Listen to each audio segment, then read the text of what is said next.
Bonjour, nous sommes le 10 octobre 2023 et je suis avec en face de moi François-Xavier Dubesset qui est journaliste indépendant pour les radios catholiques et qui vient de publier un livre très intéressant sur quelque chose qu'il appelle le Petit Lourdes de Paris, le Petit Lourdes 2.0, parce que c'est un lieu où il y a des miracles factuels et où il a enquêté pendant plusieurs années, mais il va nous raconter ça lui-même, et qui se trouve à la paroisse Saint-Nicolas-des-Champs.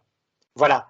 Donc, est-ce que peut-être d'abord, François-Xavier, est-ce que vous pouvez vous présenter rapidement? Oui, bonjour François-Xavier Dubesset, bonjour à tous, bonjour Arnaud, merci de me recevoir. Je suis donc effectivement journaliste, auteur et réalisateur. Il y a 10 ans, j'ai fait ce Alors, c'est film. pas la peine de parler dans votre téléphone, hein, je vous entends très bien. Posez le téléphone sur la Très bien. table. Il y a 10 ans, j'ai fait ce film, j'ai réalisé ce film Dieu guérit au cœur de Paris, qui est passé également à la télévision sous le nom de Guérison miraculeuse à Saint-Nicolas-des-Champs. Et suite à, je vais vous expliquer un peu ce qui s'est passé, comment et quand j'ai décidé de mener cette enquête. En fait, ça a démarré très simplement sur Facebook. J'ai une amie qui a écrit un post très étonnant, très mystérieux, que je vais vous lire d'ailleurs parce qu'il est très court, où elle dit publiquement: une chose incroyable est arrivée ce soir, j'étais à l'église Saint-Nicolas-des-Champs, entre parenthèses, l'église des miracles, et une parole a été dite. Certains sentent une très bonne odeur, c'est l'odeur de mon Esprit Saint, pour vous. Tout à coup, j'ai senti, merci Seigneur. Alors ça a commencé comme ça, je me suis dit, qu'est-ce que c'est que ça? Ça me donne vraiment envie d'aller voir de plus près, peut-être de faire un reportage ou un documentaire, parce que je réalisais des documentaires et des reportages sur la chaîne YouTube Média Investigation. J'y vais, mais en pensant que c'était une église évangélique, parce que ça me disait un peu quelque chose, toutes ces histoires de miracles, de guérison dans des églises. Et incroyable, j'entre dans cette église et je m'aperçois que c'est une église catholique. Et tout de suite, j'ai vraiment l'idée de demander, il faut que je fasse un documentaire. Tout de suite après, j'irai voir. Mais ce qui s'est passé pendant cette prière des malades, c'est que j'étais moi-même touché. J'étais moi-même touché, où j'ai reçu une grâce de paix incroyable. Et j'ai compris à ce moment-là ce que c'était que la présence réelle de Jésus dans l'hostie consacrée. Voilà, j'ai fait l'expérience de Dieu, j'ai fait cette rencontre de la grâce, de la paix, face à face avec l'hostie consacrée. Alors peut-être Arnaud, ce qui peut être intéressant, c'est que j'explique le déroulement d'une prière à Saint-Nicolas-des-Champs. Oui, mais d'abord, est-ce que vous voulez, il est sorti de cela un livre, et ça, le livre, je veux vous le montriez, parce qu'il est sorti cette semaine, donc voilà, il est aux éditions... Alors c'est aux éditions Artege. Ah voilà. Il s'appelle Le phénomène des prières de guérison, enquête à Saint-Nicolas-des-Champs. Voilà, c'est une enquête qui devient finalement aussi un témoignage. Tout à fait, puisque ça c'est une vous a enquête touché témoignage. vous-même, hein, profondément. Eh bien oui, alors peut-être une chose, c'est que d'après ce que j'ai compris, hein, au moment où il y a eu le Covid, je crois que cette prière s'est arrêtée, c'est ça, elle s'est mise à être faite par Internet. Alors, elle ne s'est pas arrêtée justement, elle a continué, mais par Internet. Je peux expliquer déjà comment se déroule une prière, Allez-y, parce oui, que tout à fait. ça peut être intéressant. Alors, moi, la première fois où je suis venu, tout d'abord, voilà, j'ai voulu faire ce documentaire. Ensuite, j'ai filmé les témoignages pour la paroisse et pour Internet. Et il y a eu effectivement le Covid. Alors, le déroulement d'une prière. Tout d'abord, vous avez l'accueil, où tout simplement, quelqu'un de l'équipe accueille tout le monde. Il y a des croyants, des non-croyants, des personnes d'autres religions, des personnes athées, et ils expliquent que tout le monde est le bienvenu dans la maison de Dieu. Tout de suite après, il y a 2 chants de louange. On loue le Seigneur, quel que soit notre état, même si on est très malade, on dépose notre croix au Seigneur et on le loue en toutes circonstances. Après ces 2 chants de louange, il y a un chant à l'Esprit Saint. On demande à l'Esprit Saint d'être présent, de venir pour être parmi nous. L'étape suivante, c'est la lecture de la parole. Souvent, c'est la lecture de l'Évangile et qui est suivie d'un enseignement. Et très souvent, ce sont des enseignements qui concernent les guérisons, les miracles, les grâces, parce que cette circonstance à Saint-Nicolas-des-Champs. Et le moment le plus important, c'est quand le Saint-Sacrement est exposé. Donc le Saint-Sacrement, c'est là où vous avez l'hostie consacrée au milieu d'un beau soleil que le diacre ou le prêtre va tenir dans la foule, quoi. Il va déambuler parmi la foule, comme le faisait Jésus d'ailleurs il y a 2000 ans. Jésus allait parmi la foule et il faisait des guérisons. Et là, c'est la même chose 2000 ans après. Et pendant que le Saint-Sacrement, donc Jésus lui-même, marche parmi la foule, il y a des paroles, ce qu'on appelle des paroles de connaissance. C'est-à-dire qu'il y a quelqu'un qui a ce charisme. Peut-être, Arnaud, tu peux expliquer ce que c'est que le charisme de parole de connaissance? Tout à fait. Les charismes, il faut savoir que ce sont des phénomènes venant de Dieu, mais qui ont comme but l'évangélisation. C'est la grande différence qu'il y a avec les phénomènes mystiques extraordinaires qui, là, arrivent à des saints où Dieu veut manifester leur sainteté. Par exemple, une alliance dorée qui apparaîtrait sur le doigt de Sainte Catherine de Sienne, quelque chose comme ça. Le charisme, non, c'est en vue de l'évangélisation. Et donc, il y en a plusieurs. Et d'abord, les premiers, ce sont les charismes du docteur qui enseigne, donc qu'exercent sans doute les prêtres de Saint-Nicolas-des-Champs. Ils peuvent enseigner véritablement la théologie, le charisme de science, de connaissance, etc. D'autres qui portent sur les miracles pour prouver que la parole vient de Dieu.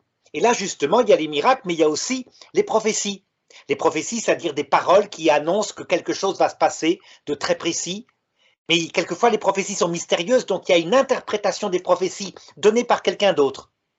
Et enfin, les charismes qui portent sur l'enseignement, la parole, un charisme pour parler. C'est très important. Certains prêtres, quand ils parlent, on a l'impression que Dieu vient dans notre cœur. Tellement ils savent, je sais pas, ça rayonne d'eux. Et ça, c'est indépendamment de leur sainteté, ça veut dire quelquefois ça peut être donné à quelqu'un qui est méchant. Mais là, c'était ce que tu disais, c'est un charisme de connaissance. Tu avais dit quoi, le nom? De parole de connaissance. Parole de connaissance, donc concernant sûrement les miracles, donc concernant en particulier des personnes qui ont telle et telle maladie, qui sont venues demander telle grâce et qui sont révélées aux prêtres. Voilà. Voilà, donc là, pour vous montrer, vous avez l'ostensoir qui est exposé sur l'autel. Au milieu, vous avez l'hostie consacrée. Et c'est là où moi, cette première fois, j'ai compris que Jésus lui-même était présent dans l'hostie consacrée. Donc, les paroles de connaissance, ça peut être tout simplement un signe, une guérison, une conversion qui est révélée au micro et une personne va se reconnaître. Par exemple, ils vont dire telle personne, une femme de 50 ans, a un cancer du sein, elle va être guérie maintenant. C'est ce genre de paroles-là. C'est exactement ça. Ça peut être des guérisons plus ou moins graves, mais le plus important, c'est le signe. Les gens ont besoin de signes. Voilà. Et enfin, donc ça dure une demi-heure. Il y a plusieurs paroles de connaissance, plusieurs guérisons qui sont annoncées à ces soirées à Saint-Nicolas-des-Champs. C'est le jeudi, donc à 18h15 sur place, et le samedi sur Internet à 18h, tous les samedis à 18h, sur la chaîne YouTube Prière des malades, tout simplement. D'accord. Ensuite, la dernière étape, c'est la conclusion, où il y a quelque chose de quand même très important, c'est la prudence. Vous allez avoir le prêtre qui va expliquer qu'il ne faut pas arrêter les médicaments sans que le médecin soit d'accord, sans que la guérison soit effectivement validée. Et ça, c'est extrêmement important. Il ne faut pas faire n'importe quoi. Tout à fait, parce que certaines personnes, parfois, croient tellement qu'elles arrêtent les médicaments, alors que quelquefois, le Seigneur ne donne pas le miracle. Alors, pour quelle raison? La Vierge l'explique à Fatima, j'en guérirai certains, mais d'autres non, parce que je ne me fie pas à eux. Ce qui veut dire que parfois, certaines personnes, quand elles guérissent, au lieu de se tourner vers Dieu, elles se tournent vers elles-mêmes. Donc, il vaut mieux que la maladie les prépare à la vie éternelle. Donc, pour en revenir à ta question, il y a sur place 1000 personnes qui viennent tous les jeudis à Saint-Nicolas-des-Champs. Mais il y a aussi des dizaines de milliers de personnes qui, le samedi à 18h, regardent cette prière sur Internet, sur la chaîne YouTube Prière des malades. Et ça, c'est apparu au moment du Covid, effectivement. On s'est dit, c'est pas possible, on ne peut pas laisser les gens sans la prière des malades hebdomadaire. Les églises sont vides, d'accord, mais nous, on va filmer. Et on s'est dit, Dieu, il fera le reste si c'est sa volonté. et on s'est aperçu quelques semaines après que les témoignages arrivaient. Non seulement il y avait beaucoup de personnes qui regardaient, mais les témoignages arrivaient, des témoignages de guérison qui sont maintenant, qui viennent de la prière sur place, mais également de la prière sur Internet. Et ça, c'est extraordinaire, c'est incroyable. Ah oui, oui. Donc, du coup, moi, j'ai souhaité faire cette enquête avec 11 ans d'observation, puisque ça fait 11 ans que j'y vais régulièrement tous les jeudis, en interviewant la plupart des intervenants, allant du diacre, des témoins qui ont été guéris, jusqu'à l'évêque. Vous avez un témoignage de l'ancien curé de Saint-Nicolas-des-Champs, qui est maintenant vicaire général de Paris. C'est Monseigneur Gonon. Et il y a de très beaux témoignages. Et dans ce livre, j'explique vraiment toutes les questions que se posent les gens. Est-ce que c'est de la voyance? Qu'est-ce que c'est que cette parole de connaissance? Ben, justement, grande question, ça n'est pas de la voyance. Et c'est très important de différencier la contrefaçon de l'original. L'original, c'est Jésus qui guérit, et la contrefaçon, c'est les phénomènes de voyance, de médiumnité, de magnétisme, etc. Tout ça, vous l'avez dans ce livre, et c'est très intéressant, toutes les personnes que j'ai interrogées là-dessus.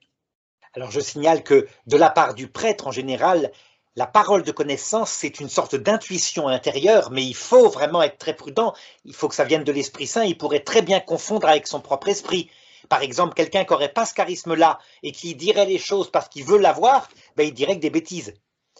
Par contre, quand ça vient comme ça, c'est quelque chose, une impression subjective étonnante où il sait, il y a une conviction que c'est une parole soufflée par l'Esprit Saint, une sorte d'intuition. On appelle ça une monition, hein. Et plus elle est forte, mieux c'est. En tout cas, le prêtre, apparemment, ça lui est donné, et pas seulement à un prêtre, hein, à plusieurs prêtres. Oui, et il y a même des laïcs qui l'ont, et ce qui est très important, c'est le discernement, effectivement. Il ne faut pas que ça vienne de son imagination ou de choses comme ça. Il y a un discernement, et les personnes qui ont ce charisme, d'abord, doivent faire leurs preuves. Il faut qu'il y ait des témoignages qui valident ensuite ces paroles de connaissance. Et ça, c'est vraiment l'Église catholique. Pour moi, c'était très étonnant. Je ne savais pas que l'Église… En fait, la mission de l'Église, ça a toujours été aussi de guérir les malades, depuis 2000 ans. Oui, tout à fait. Charisme oublié parce qu'on se tournait exclusivement vers le spirituel, mais le Seigneur parfois doit guérir le corps en vue du spirituel. Alors, tu disais que toi-même, tu avais été témoin parce que tu avais reçu des grâces. Et ça, c'est important, peut-être, de raconter votre propre témoignage. Alors, je l'ai raconté au début, c'est une grâce qui ne paraît pas extraordinaire, mais j'ai eu cette grâce de paix. Et quand vous la vivez, c'est incroyable. Donc, et pourtant, ça paraît beaucoup moins important qu'un cancer guéri. Mais ce qui est très important, c'est pas le signe, c'est pas la guérison, c'est pas la grâce, c'est là où elle va nous mener, c'est-à-dire à la conversion, c'est-à-dire vers Jésus. Et c'est vrai que moi, je te connais depuis longtemps, hein, on se parle souvent, mais j'ai constaté, du coup, ta foi est devenue tout à fait dans la ligne de l'Église catholique. Ça veut dire que, je me rappelle, à un moment donné, il y avait beaucoup de théories du complot avec des catastrophismes qui se répandaient sur Internet. Instantanément, tu as élevé ton cœur vers la vie spirituelle et tu ne t'es pas laissé piéger par ces théories du complot, hein. Et ça, je ne sais pas si ça a un rapport, mais en tout cas, je l'ai constaté à l'époque.